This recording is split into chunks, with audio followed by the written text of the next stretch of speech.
반갑습니다. 석소장입니다. 자, 오늘부터는 연초 메이저 리서치 2024년 주요 변경 사항 공지에서 말씀드렸던 것처럼 11개 치의대 및 치의학 전문 대학원을 순차적으로 심층 분석을 해보고자 합니다. 치의대에 관심을 갖고 계신 분이라면 다들 잘 아시다시피 치의대는 의전원과 다르게 치과대학도 있고 치의학 대학원도 있고 치의학 전문 대학원도 있어서 다소 복잡한 상황인데 모든 콘텐츠에서 깔끔하게 치의대로 호칭을 통일할 예정이고요. 오늘 말씀드릴 서울대학교 치의학대학원 치의학과는 학사 3년 과정과 전문 석사 4년 과정 통합 7년제 과정으로 구성이 되어 있습니다. 다른 대학별 메디컬 계열 세부 분석 콘텐츠들과 마찬가지로 서울대학교, 연세대학교 서울캠퍼스, 경희대학교의 수도권 내 3개 주요 치의대는 석소장이 분석을, 나머지 8개 치의대는 이 팀장이 올 한 해 동안 순차적으로 분석을 담당할 예정이고요. 치의대를 준비하는 분들을 위한 다양한 식견을 담아보고자 하니까 치의대에 관심을 갖고 계신 분들께서는 이 점을 잘 참고해 주시길 바라겠으며, 그럼 바로 시작을 해보도록 하겠습니다. 자, 가장 먼저 얼마 전에 제작한 2025학년도 서울대학교 수시 전형 계획 분석 콘텐츠, 2025학년도 전형 계획과 2024학년도 학종 수시 모집 요강 기반 정원 내 수시 정시 전형 모집 인원 증감 비교 및 전형 구성 비교 자료입니다. 이전 2025학년도 치의대 수시 전형 총정리 콘텐츠에서도 말씀을 드렸다시피 2022학년도까지는 명실상부 전교 1등 전형이라고 할 수 있는 학생부 종합 지역균형 전형으로도 모집을 했지만 2023학년도부터 학생부 종합 일반 전형으로만 모집하는 방식으로 변경이 되었습니다. 학생부 종합 지역균형 전형은 생활기록부 기반 서류 중심 인적성 면접을, 학생부 종합 일반 전형은 생활기록부 기반 서류 중심 인적성 면접방을 비롯해서 사진에도 나와 있다시피 MMI 형태의 면접을 진행한다는 차이점이 있습니다. 아무래도 서울대학교 치의대가 연구 분야와 임상 분야를 병행하면서 국내 치의학 연구를 선도하는 인재를 원하고 있는 만큼, 또한 치의대 특성상 연구 분야가 아무래도 구강 분야로 한정되어 있는 만큼 어차피 우리 학교에 지원해서 합격할 만한 애들은 치과의사 국시 걱정하지 않아도 될 정도로 학업 역량은 보장되어 있을 텐데, 의대처럼 연구 분야가 우리 몸 전체로 퍼져 있는 것도 아니고 학생부 종합 지역균형 전형 지원군 내신 특성상 국면 최초 합격자들 중에서 다른 메디컬 계열, 특히 의대로 빠지는 학생들이 많을 것 같은데, 그냥 지원군 구분해두지 말고 학생부 종합 일반 전형으로 빡세게 선발하자라는 생각으로 단일 전형으로 통일시킨 것이 아닐까 싶습니다. 그러한 만큼 서울대학교 치의대를 지망하는 전교 1등 학생들도 다른 모집 단위들과는 다르게 당연스레 학생부 종합 일반 전형으로만 지원을 할 수밖에 없다는 점을 인지를 해주셔야만 합니다. 반대로 학생부 종합 일반 전형 지원군 특성상 내신 등급으로만 비교 우위를 차지한다고 하기에도 애매하니까 일반고 학생들은 이 점을 주의해 주시길 바라겠고요. 특히 서울대학교 의대 혹은 서울대학교 약대처럼 일반고 수준에서 내신과 비교과가 균형 잡힌 학생과 내신보다는 비교과가 우위인 비일반고 학생이 구분되어서 평가를 진행하는 모집 단위와는 다소 다르게 결이 다른 두 지원군이 하나의 전형으로 들어오는 만큼 인적성 면접의 질문 난이도부터 답변 수준은 물론 같은 MMI 제시문이라 하더라도 답변 수준이 확연하게 차이가 나는 것이 서울대학교 치의대 수시지원군의 특성이라고 할 수가 있으니까 이 점을 잘 명심해 주시길 바라겠습니다. 자, 그리고 그 다음은 서울대학교 치의대의 2023학년도 2개월을 한번 살펴볼 건데, 서울대학교 치의대는 2023학년도 기준 학생부 종합 일반 전형에서 최종 등록자 50% 컷 1.43등급, 70% 컷 1.54등급의 입결을 기록했습니다. 동일한 학생부 종합 일반 전형을 기준으로 최종 등록자 50% 컷 1.18등급, 70% 컷 1.28등급을 기록한 의예과 의대와 최종 등록자 50% 컷 1.49등급, 70% 컷 1.56등급을 기록한 약학 계열 약대 사이에 딱 안착이 되어 있는 상황인데요. 위에서 말씀드린 것처럼 1.0등급에 수렴하는 고내신 일반고 학생들이 일부 최종 등록자로 유입이 되어서 전체 평균 입결이 올라가는 현상이 벌어진 것이라고 이해를 해주시면 됩니다. 여러모로 핵심 연구 분야가 구강 관련 분야로 한정되어 있는 만큼 내신에만 힘쓸 것이 아니라 깊이 있는 비교과 무게감을 보여주는 것이 서울대학교 치의대의 수시 합격의 핵심이라고 할 수가 있으니까 이 점을 잘 참고해 주시길 바라겠고요. 지금부터는 서울대학교 치의학대학원 치의학과의 여러 사항에 대해서 말씀을 드릴 예정입니다. 이 부분은 공식위한 말씀드리는 부분인데, 올해 제작할 치의대 분석 콘텐츠에서는 이전에 동일대학교 의대 및 약대 분석 콘텐츠에서 자세하게 설명드렸던 이슈들은 최대한 제외하고 담백하게 진행을 해볼 예정입니다. 그래도 이름이 어느 정도 알려져 있는 대학교의 경우 메디컬 계열 단과대학 설립 연도에 부분적인 차이만 있을 뿐 대부분 비슷한 시기에 한꺼번에 설립된 경우가 많고, 그 중에서도 특히 서울대학교나 연세대학교 서울캠퍼스처럼 대학교 역사 자체가 우리나라의 의료발전 역사와 밀접하게 엮여있는 경우에 자세하게 다루다 보면은 이전에 했던 이야기를 또 하는 등의 상황이 꽤 많이 반복될 가능성이 높아서 그렇습니다. 또한 요즘이야 메디컬 계열 광풍이 하도 심해지면서 1학년 때부터 의대, 치의대, 한의대, 약대, 수의대 등 확실하게 계열을 잡고 지속적으로 비교과 방향성을 맞춰 나가는 순종 특성의 비교과를 갖고 있는 경우가 많지만, 석소장이 이전 몇몇 콘텐츠에서 말씀드렸다시피 학년이 올라갈수록 따기 어려운 내신 등급, 예상치 못한 수능 최저학력 기준을 수준의 뒤통수 등으로 인해서 의대를 제외한 나머지 메디컬 계열의 실제 합격군은 처음부터 해당 계열을 준비해온 순종 학생과 의대에서 약대, 치의대에서 약대, 의대에서 치의대, 의대에서 한의대 등 원래 다른 메디컬 계열을 지망했지만 여러 현실적인 요인으로 해당 계열로 최종 기결점이 결정된 혼종 학생으로 골고루 구성되어 있습니다. 실제로 서울대학교 메디컬 계열에 합격하는 학생들 중에서도 처음부터 해당 계열만 파고드는 순종 학생만 있는 것은 아니고 1학년 때는 보건 자체를 키워드로 잡아서 의대, 치대, 약대, 수의대를 폭넓게 건드려 오다가 학년이 올라갈수록 세부 전공을 정하는 혼종 학생, 그리고 원래 A 메디컬 계열을 지망했다가 여러 이유들로 B 메디컬 계열로 원서를 접수해서 최종 합격하는 혼종 학생 등 다양한 합격군으로 구성되어 있는 만큼 이미 생활기록부 기재가 마감된 N수생을 제외하고서는 앞으로 생활기록부 내용을 채워 나가셔야 하는 예비 고1에서 고3 학부모님들께서는 오히려 새로운 비교과 방향성에 대한 힌트를 얻는 기회가 될 수 있으니까 치의대 관련 내용 이외에도 의대와 약대 관련 내용을 꼭 함께 살펴보시는 것을 추천드리도록 하겠고요. 서울대학교 치의학대학원 치의학과의 역사는 위 사진에 나와 있다시피 1885년 제중원 근대 치과 치료 시작으로부터 시작을 합니다. 그런데 서울대학교 의대 분석 콘텐츠에 굉장히 상세하게 기재를 해놨다시피 서울대학교 의대와 연세대학교 서울캠퍼스 의대 사이에 오랜 갈등을 빚어온 주제가 바로 이 제중원 논쟁이라서 실질적인 스타트는 1922년 경성치과의학교 2년제라고 보는 것이 옳습니다. 연세대학교 서울캠퍼스 치의대 시초인 세브란스 연합의학교 치과학교실은 1915년 11월에 설립 및 시작을, 서울대학교 치의대 시초인 경성치과의학교 2년제는 1922년 1월에 설립 및 시작을 했는데 크게 중요한 사실은 아니라서 참고만 해두시는 것을 추천드리도록 하겠고요. 그 다음은 서울대학교 치의학대학원 치의학과의 비전에 대한 부분입니다. 사실 서울대학교가 서울대학교인 만큼 또한 치의대가 치의대인 만큼 비전이라고 거창하게 칭할 것까지는 딱히 없습니다. 사실상 국내 의료 분야의 시초 포지션을 맡고 있는 서울대학교의 다른 메디컬 계열들과 마찬가지로 해당 메디컬 계열 분야 질환으로 인해서 고통받는 국민들을 위한 궁극적인 목적 아래에 기존 질환의 효율적인 치료법 개발과 더불어서 난치성 질환에 대한 연구를 임상 기반으로 병행한다는 연구성 목적이 가미되어 있는 것은 다른 서울대학교 메디컬 계열의 비전과 크게 다를 것이 없기 때문에 그렇습니다. 다만 우리 몸 전반에 대해서 골고루 연구 분야가 넓게 퍼져 있는 의대, 질환 치료에 있어서 시술과 수술 등 외과적인 치료 이외에 약물 기반 면역 및 회복 기반 치료의 한 축을 맡고 있는 약대와 다르게 치의대는 구강 분야라는 확실한 분야가 정해져 있는 만큼 합격을 위한 비교과 깊이는 다른 메디컬 계열 전공보다는 몇 배나 더 깊다라고 생각을 해주셔야만 합니다. 예를 들어서 눈이라는 기관에 대해서 의대는 안구질환, 약대는 안약이라는 포괄적인 주제로 이래저래 접근할 수 있는 방법이 다양하고 실제로 폭넓게 탐구한 학생들이 통합의료 관점에서 이러한 경험을 긍정적으로 평가받아서 합격하는 경우도 많지만 치의대를 준비하는 학생이라면 구강 관련 이슈가 실형 및 안구질환으로 확장되는 원리 탐구 및 이를 해결하기 위한 치의학적 방법론처럼 연구 분야와 방향성이 한정되어 있는 형식입니다. 만약에 구강을 쏙 빼버리면 굳이 치의대에 지원해야 하는 당위성이 없어지기 때문에 합격 가능성도 떨어진다라고 할 수가 있는 것이고요. 이래저래 구강에서 시작해서 다른 질환으로 확장을 해나가는 방향성으로 치의학의 연구 지평을 엄청나게 확장을 해나가겠다는 확장 중심의 방향성, 혹은 구강에서 시작해 구강으로 끝내겠다는 깊이 중심의 방향성, 이 두 가지 방향성의 극한에 달해 있는 학생들이 서울대학교 치의대에 합격하는 것이고, 조금씩 부족한 면모가 드러날 때마다 합격 가능한 치의대 네임밸류가 한 단계씩 떨어진다라고 이해를 하시면 쉬우니까 이 점을 잘 참고해 주시길 바라겠고요. 본격적으로 입시 측면의 이야기를 하기 이전에 서울대학교 치의대를 지망하시는 고등학교 수험생들과 학부모님들이 가장 많이 헷갈리는 부분을 살짝 짚고 넘어가고자 하는데, 바로 같은 서울대학교 치의학대학원 소속으로 개설되어 있는 치의학과와 치의과학과에 대한 사항입니다. 본론부터 말씀을 드리자면 치의학과가 여러분이 아는 치과의사 국가응시 자격을 취득할 수 있는 치의대이고, 치의과학과는 일반적인 이공계열 연구중심 대학원입니다. 지금 이 화면에 나와 있다시피 7년 과정으로 구성되어 있는 학석사 통합과정이 고등학생 및 N수생 수험생들이 치과의사가 되기 위해서 입학을 하는 과정이고, 전문대학원은 4년제 종합대학교에서 학사 자격을 취득한 사람들이 의치의학 교육인문시험 MDT 점수를 취득한 이후에 4년의 석사 과정을 거쳐서 치과의사가 되기 위해서 입학하는 과정이고, 일반 대학원은 일반적인 생명과학대학원, 공과대학원 등과 같이 입학 후 2년 동안 석사 과정으로서 연구 분야에 집중하는 과정이라고 이해를 해주시면 쉽습니다. 특히 면접 솔루션을 진행하는 학생들 중에서 학업계획 관련류의 질문에 대해서 서울대학교 치의대 입학 이후에 예과 과정 3년 동안 기초를 튼튼하게 다진 이후에 두 가지 전공 선택 과정 중 치의과학과를 선택해서 모모학 교실에서 석사 과정을 이수하며 깊이 있는 연구활동을 진행하고 싶습니다라는 관계자가 들으면 굉장히 물음표스러워할 답변을 하는 학생들이 종종 있어서 이참에 확실하게 말씀을 드리니까 이 점을 잘 참고해 주시길 바라겠습니다. 마찬가지로 홈페이지 찾아보니까 어차피 서울대학교 아무 전공이나 입학한 다음에 전문대학원 진학하면 치과의사가 될 수 있는 것 아닌가요? 요즘 대학원 네임밸류 상관없이 인력 없어서 허덕인다는데 서울대학교 아무 전공이나 입학한 이후에 전문대학원 과정으로 치과의사가 될게요 호호와 같은 속편한 이야기를 하시는 학부모님들도 이 점을 잘 참고해 주시길 바랍니다. 이래저래 연구 중심 치의학자를 선발하고자 하는 것이 요즘 트렌드인 만큼 연구 주제와 연구 방향성은 그렇다 치더라도 이전에 의대 졸업 호칭 정리 컨텐츠에서 말씀드렸던 것처럼 커리큘럼 상의 연구 단계를 아예 잘못 말할 시 학교나 전공 과정에 대한 적극성이 떨어지는 것으로 판단하는 입학사정관들도 꽤 많으니까 꼭 명심을 해주시길 바라겠고요. 지금부터 말씀드릴 부분은 그간 석소장이 솔루션을 꾸준히 진행을 해오면서 합격했던 학생들을 토대로 도출해본 나름의 경향성에 대한 부분입니다. 서울대학교 치의대에만 매년 20명씩 합격을 시킨다면 당연히 좋겠고 석소장이 말씀드리는 것이 그야말로 확실한 경향성이자 합격으로 향하는 지름길이라고 말씀을 드리겠지만 그간의 솔루션 진행 후기에 있다시피 매년 합격은 해도 아쉽게도 20명까지는 아니기 때문에 나름의 경향성이라고 표현을 하는 것이니까 이 점을 참고하셔서 살펴주시길 바라겠고요. 첫 번째로 말씀드릴 사례는 이전에 메디컬 관련 컨텐츠에서 몇 번 언급했었던 비교과의 시작부터 끝까지 치의학으로 떡칠이 되어 있는, 즉 비교과가 치의학으로부터 시작해서 치의학으로 마감이 되는 학생 중에서 순종,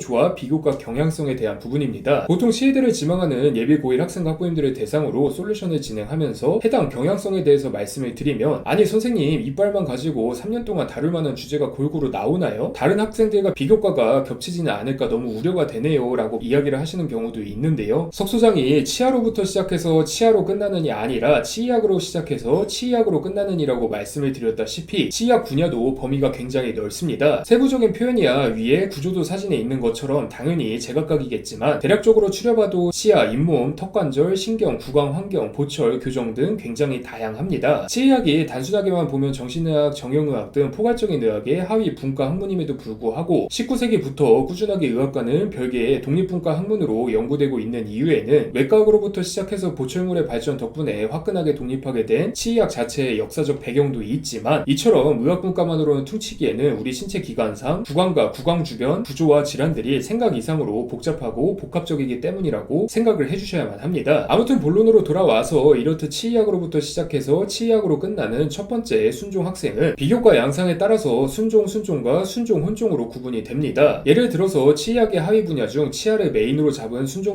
학생이라면 1학년 때는 치아 질환의 양상과 종류에 대한 전반적인 탐구를, 2학년 때는 치아 질환이 치주, 잇몸에 미치는 악영향과 이에 대한 대처 방법에 대한 전반적인 탐구를, 3학년 때는 선천성, 유전적 요인으로 인한 치아 질환과 더불어서 치아 재생 기술에 대해 탐구를 하면서 이상적으로는 개별 식습관 등 환경적 요인이나 유전 등 선천적 요인에 따라서 치아 질환을 앓을 가능성이 높은 환자가 있다면 의료 예방 시스템 구축을 통해서 조기 발견을 해서 이렇게 발현된 치아 질환이 다른 구강 분야 및 신체 분야의 질환으로 확대되기 이전에 완벽히 재생된 치아로 대체할 수 있는 치의학적 방법론을 연구하고 이를 실현시킬 수 있는 치의학자가 되겠다라는 목표를 세우는 형식입니다. 치의학, 치아로부터 시작해서 치의학, 치아 재생으로 끝나는 순종 양상의 비교과를 갖고 있대 거기서 또 치아라는 순종 세부 분야를 크게 벗어난 적이 없는 순종 조합의 대표적인 비교과 사례라고 생각을 해주시면 될 듯 하고요. 반면에 시작부터 끝까지 치의학이라 하더라도 치아, 치주, 잇몸, 보철, 치아, 보철, 교정, 신경, 치아, 보철 등 학년과 학기에 따라서 치의학 분야 내에서 다양한 세부 분과 학문을 융합하는 방식으로 가는 순종, 혼종 조합의 학생들도 존재합니다. 아까 석 소장이 이래저래 구강에서 시작해서 다른 질환으로 확장을 해나가는 방향성으로 치의학의 연구지평을 엄청나게 확장을 해나가겠다는 확장 중심의 방향성, 혹은 구강에서 시작해서 구강으로 끝내겠다는 깊이 중심의 방향성, 두 가지 방향성에 극한에 달해 있는 학생들이 서울대학교 치의대에 합격하는 것이라고 말씀을 드렸었는데요. 위에 첫 번째 경우인 순종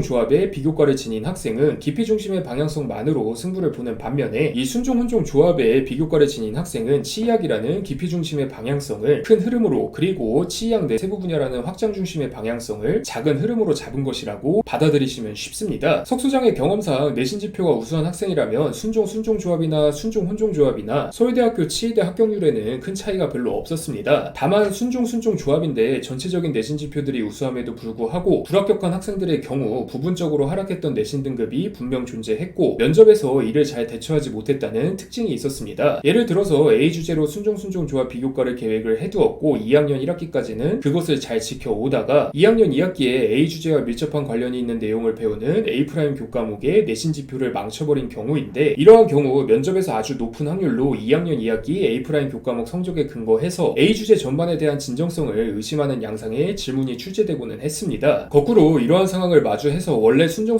조합이었다가 학생이 의도적으로 원래부터 그럴 계획이었던 것처럼 순종 혼종 조합으로 전환해버리는 경우도 경우도 꽤 많았고, 오히려 입학사정관이 이를 먼저 알아채서 대답하기 까다로운 질문을 던지는 경우도 종종 있었고요. 시작부터 끝까지 치의학 분야 비교과로 떡칠을 한 순종 혹은 순종 혼종 학생이라면 연구 분야가 구강 분야로 한정적인 대신 깊이와 확장에 대한 철저한 검증이 이뤄지는 것이 모든 치의대 중 최고 네임밸류를 자랑하는 서울대학교 치의대 입시의 특징이니까 이 점을 잘 참고해 주시길 바라겠고요. 그 다음으로 세 번째와 네 번째는 시작은 치의학이었는데 마무리가 치의학을 넘어선 무언가로 가거나, 시작은 치의학이 아니었지만 마무리는 치의학으로 기교된 비교과 양상을 지닌 학생들입니다. 이 학생들의 경우 단순하게 순종 혼종으로 지칭하기에는 조금 애매한 것이, 애초에 다른 메디컬 계열의 비교과가 있었다는 점에서 이미 혼종인 상황이기 때문인데 되도록 순종과 혼종이라는 표현으로 간단하게 구분하지는 않을 예정입니다. 아무튼 이 점을 참고해 주시길 바라겠고, 세 번째 경우는 시작은 치의학이었는데 마무리가 치의학을 넘어서 무언가로 가는, 즉 시작만 치의학인 학생입니다. 이러한 학생들의 경우 위에서 말씀드린 깊이와 확장 방향성 중에서 확장 중심의 방향성으로만 승부를 보는 학생이라고 생각을 하시면 이해가 쉬운데요. 솔직하게 말씀드리자면 잘만 관리하면 위의 두 경우인 시작부터 끝까지 치의학인 학생들보다 유의미하게 높은 합격률을 보이는 비교과 양상을 지닌 학생이라고 할 수가 있습니다. 어차피 서울대학교 치의대에 합격하는 것은 다 똑같지만 다른 메디컬 계열 합격률까지 고려하면은 확실하게 우위임이 드러나는데, 가장 큰 특징은 첫 번째 경우에서 말씀드린 순종 조합과 순종 혼종 조합이 3학년 때까지 할 탐구를 가능하다면 2학년 2학기까지 폭풍같이 휘몰아쳐서 끝마치고, 이후 3학년 1학기 정도에는 치의학에 국한되어서는 내가 관심 있는 본질적인 연구 주제를 더 건드릴 수가 없다의 느낌으로 정형의학이나 약학 등으로 비교과의 확장이 발생한다는 점이라고 할 수가 있습니다. 이해를 돕기 위해서 예를 들어보자면 1학년 때는 당분 등이 치아에 미치는 영향력을 탐구하고, 2학년 때는 이에 손상당한 치아가 야기하는 치주질환에 대해서 면역학적으로 접근을 하다가, 3학년 때는 우리가 섭취하는 여러 성분들이 구강이라는 제한적 환경 내의 치아를 넘어서 신체라는 포괄적 환경 내에 뼈 건강에 미치는 요인과 이에 대한 의료적 대책을 정형의학적 관점에서 전방위적으로 탐구한다거나, 아니면 1학년 때는 턱관절 및 신경 등을 탐구하고 2학년 때는 턱관절 치료 및 치아신경 치료 등 치료와 신경 쪽에 초점을 맞춰서 탐구를 하다가, 3학년 때는 구강신경 분야를 넘어서 척추 등 몸 전체 신경 및 수술 분야로 확장해서 신경의학적 관점에서 접근하는 흐름이라고 할 수가 있습니다. 그간 석소장의 콘텐츠를 꾸준하게 살피신 분이라면 이거 어디서 많이 들었던 흐름인데 라는 생각이 들으실 텐데, 맞습니다. 바로 다른 메디컬 계열 입장에서의 합격군 내 혼종, 즉 예를 들어서 의대라면 약대나 치의대를 중점적으로 탐구하다가 성적의 지속적인 상승이나 최상위권 성적 유지가 뒷받침된다는 전제 아래에 귀결점이 의대가 되어서 합격하는 비교과가 섞인 혼종인 학생들을 의미합니다. 해당 메디컬 계열 입장에서는 당연하게도 순종 비교과가 아니기 때문에 해당 메디컬 순종 학생에 비해서는 조금 부족한 면모가 분명히 있지만, 다른 메디컬 계열 비교과라 하더라도 그 과정을 통해서 탐구 역량과 탐구 의지 자체를 확실하게 파악을 할 수가 있고, 실제로 독자적인 탐구의 귀결점까지 이끌어냈다면 지방권 의대나 취향에 따라서 약대를 뚫기에는 충분합니다. 심지어 상황에 따라서 수도권 의대를 뚫어내는 경우도 종종 있고요. 실제로 솔루션 진행자들 중에서도 서울대학교 치의대에 합격하고도 등록을 포기한 학생들은 표본이 많지는 않아도 대부분 이러한 비교과 양상을 갖고 있었는데, 이러한 비교과 양상을 갖고 있는 학생들은 정말로 면접 내내 합격해도 어차피 등록을 안 하고 다른 메디컬 계열로 탈출할 것이 의심이 되는 만큼 치의대에 대한 진정성 부분에서 정말 치열하게 질의응답이 이루어지는 경우가 많으니까 주의를 해주셔야만 합니다. 위에서 말씀드린 순종 조합이거나 순종 혼종 조합은 학생부 종합 전형에서는 어찌 되었든 치의대 말고 선택지가 없는 비교과인 것이 뻔히 보이기 때문에 입학사정관들도 부드러운 느낌의 면접을 진행하는 경우가 많지만, 이 세 번째 학생만큼은 치의대 말고도 선택지가 존재할 수 있어서 의도적으로 갈구는 분위기가 연출되고는 합니다. 그 중에서는 그 갈굼을 이겨내지 못하고 서울대학교 치의대에 불합격하는 경우도 자주 발생해서 어쩔 수 없이 연세대학교 서울캠퍼스 치의대 및 다른 의대 합격만 마주해서 선택을 해야 했던 경우도 많았고요. 물론 누군가는 서울대학교 치의대라고 해도 어디야 라고 생각을 하실 수도 있겠지만, 누군가에게는 서울대학교 치의대는 진짜 다른 의대 다 떨어지면 갈 좋은 안전카드로 잡아두고 메인은 다른 의대다 라고 생각을 할 수도 있고, 실제로 이렇게 입시를 준비하는 학생들도 의외로 꽤 많으니까 잘 참고를 해주셔야만 합니다. 물론 성적의 지속적인 상승이나 최상위권 성적 유지가 뒷받침된다는 전제도, 그리고 다른 메디컬 계열과 어느 정도 학문적 교류와 이슈 공유가 가능한 치의학의 세부 분과 학문을 처음부터 잘 잡아서 잘 이끌어가야 한다는 전제도 꼭 필요하다는 점도 참고해 주시길 바라겠고요. 마지막은 시작은 치의학이 아니었는데 마무리는 치의학이 된 학생입니다. 석소장의 표현으로 큰 흐름은 내신 때문에 반강제적으로 치의학으로 확장이 되고, 작은 흐름은 남은 선택지가 치의대밖에 없어서 어쩔 수 없이 기피가 되는 학생이라고 생각을 하시면 쉬운데요. 이러한 학생의 경우 바로 위의 시작만 치의학인 세 번째 학생들의 완벽한 대척점에 있는 학생이라 표현해도 과언이 아닙니다. 세 번째 학생이 학생이 지속적인 성적 상승이나 최상위권 성적의 지속적 유지로 치의대로부터 시작해서 치의대가 아닌 다른 메디컬 계열도 공격적으로 노려보는 반면에 이 네 번째 학생과 같은 양상의 비교과를 갖고 있는 학생들은 10명 중 7명이 의대를 노리고 호기롭게 1학년을 시작했지만 내신 나오는 꼬락서니를 보니까 치의대가 현실적이겠다 싶어서 유입되는 학생들이기 때문에 그렇습니다. 나아가서 나머지 10명 중 2명은 더 떨어져서 약대까지 눈이 내려가 약대 기준 혼종이 되는 경우가 많고, 나머지 10명 중 1명은 성적이 굳이 떨어지지 않았는데 그냥 빨리 개원을 하고 싶거나 구강 규모를 벗어나는 수술을 하고 싶지 않거나 피를 많이 보기 싫거나 부모님 중 한 분이나 모두가 치과 의사셔서 물려받을 치과가 있는데 반항심의 의사를 꿈꿨다가 현실을 깨닫고 그냥 편한 길을 택하고자 다시 치과 의사로 진로가 돌아오거나인 경우가 많습니다. 이 10명 중 1명에 속하는 마지막 학생은 요즘 분위기상 사실 처음부터 순종 혼종 경우를 노리는 경우가 많아서 본 탭에서는 따로 더 설명을 드리지 않을 예정이고요. 아무튼 대략적인 흐름을 보면 알 수 있다시피 이 네 번째 경우에 속하는 학생은 서울대학교 치의대 합격률이 거의 없다라고 표현을 해도 무방할 정도로 가장 낮습니다. 지방 치의대면 몰라도 그래도 명색이 국내 치의학 분야에서 가장 오랜 역사를 자랑하는 동시에 국내 치의학 연구를 선도하는 서울대학교 치의대이기 때문에 그런 건데요. 위에 세 가지 지원군에 비해서 명확한 비교 우위가 없는 것도 한몫을 한다라고 할 수가 있습니다. 그래도 이러한 학생들 중에서 아주 낮은 확률을 뚫고 서울대학교 치의대에 합격하는 경우는 내신 성적의 감소세를 2학년 시기에 확실하게 브레이크를 잡고 반등시키는 데 성공하는 동시에 비교과의 맥락이 치의학 분야로 귀결되는 모습을 매우 진정성 있게 보여준다는 특징을 갖고 있습니다. 고등학교 2, 3학년 학생과 솔루션을 진행하다 보면 의대를 지망하는 학생의 생활기록부에 정말 밑도 끝도 없이 갑자기 치의대 비교과가 들어가 있고 외운 듯이 치의대에 가고 싶다고 학생 학부모님들께서 모두 재창하시는 경우가 있는데, 이러한 경우 아주 높은 확률로 직전 학기 주요 과목 중 하나를 망치거나 전반적으로 성적이 떨어지거나 둘 중에 하나라고 할 수가 있습니다. 그런데 방금 말씀드렸듯이 마무리만 치의학인 비교과를 갖고 있는 학생들 중에서 서울대학교 치의대에 합격하는 네 번째 경우의 학생은 이러한 뻔한 성적 흐름을 어떻게든 방지하고자 최선을 다하고 확실하게 방어하는 데에 성공한 동시에 그간의 탐구 이력에서 어떻게든 치의학 분야와 엮을 수 있는 자기적이지 않은 주제를 찾아내서 이에 대한 깊이감을 잘 강조합니다. 물론 위에 세 경우 학생들이 떡하니 버티고 있는 것이 서울대학교 치의대인지라 현실적으로 서울대학교 치의대 최초 합격은 어렵고 추가 합격 끄트머리로 합격하는 경우가 가끔 있는 수준이고요. 이렇기 때문에 서울대학교 치의대를 목표로 두고 있는 학생이라면 네 번째 경우보다는 위에 첫 번째부터 세 번째 비교과 방향성을 잡는 것을 추천드리니까 이 점을 잘 참고해 주시길 바라겠습니다. 자, 그래서 오늘은 이렇게 서울대학교 치의대에 대해서 석 소장의 관점에서 간단하게 이야기를 해봤는데, 오늘 컨텐츠는 그간 다른 의학대 분석 컨텐츠처럼 강점 연구 분야나 역사 측면을 근거해서 비교과 방향성을 말씀드리기보다는 합격자 경향성을 중심으로 말씀을 드렸습니다. 그러다 보니까 사실 메디컬 튜토리얼 치의대 편이 된 듯한 느낌을 지울 수가 없는데요. 국내 치의학 분야 선도 연구는 어차피 다 서울대학교 치의대에서 이루어지고 있다는 점, 치의대 모집 인원 자체가 의대나 약대에 비해서는 굉장히 적은 편이기에 애초에 순종